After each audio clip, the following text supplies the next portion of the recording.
You know, I am a really big grunge fan.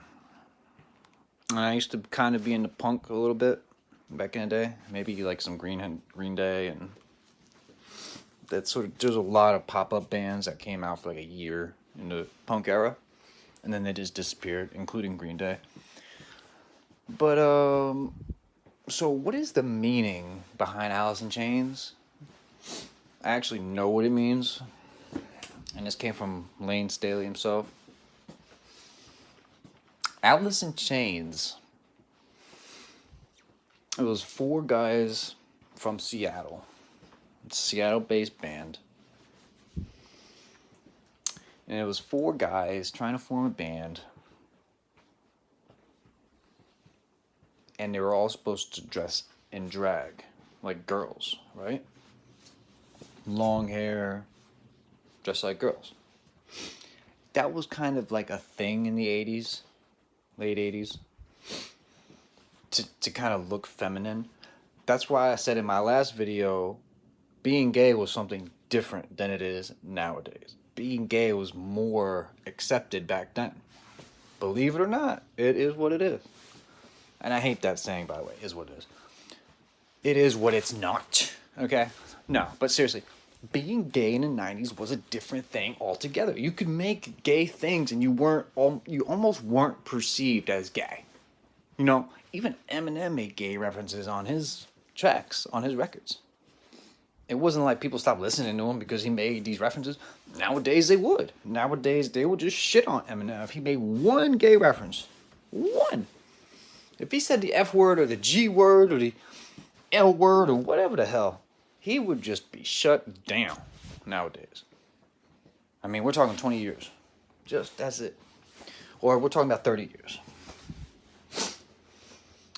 So Alice in Chains, 4 guys dressed in drag. They all disbanded and left the band. And then Lane reformed it.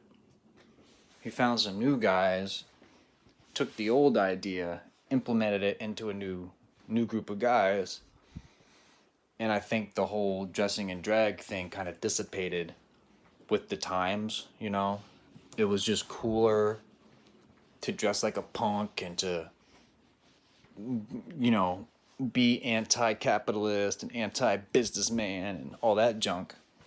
And it was cool to dress in shit that didn't match, shit that was too big, boots with skirts, stuff like that, you know?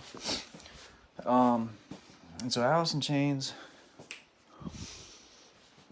What else was I about to say? I think that's really the gist of it. It was like Lane's rebirthing of the name with different band members. I'm thinking that they weren't down for dressing in drag, and maybe that's why it never happened, but I don't think it got that far. You know, in the 90s, references, subliminal references were big, very big. I mean, everything was like a subliminal message in the 90s. It wasn't as directly to the truth like it is nowadays.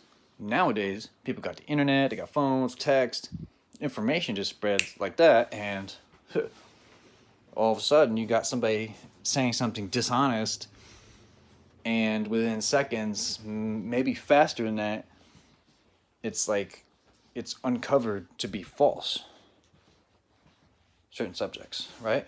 That's how the internet did us. The internet basically screwed our life up. Anyway, I'm going to end this one. I'm going to make it short. It's about Alice in Chains.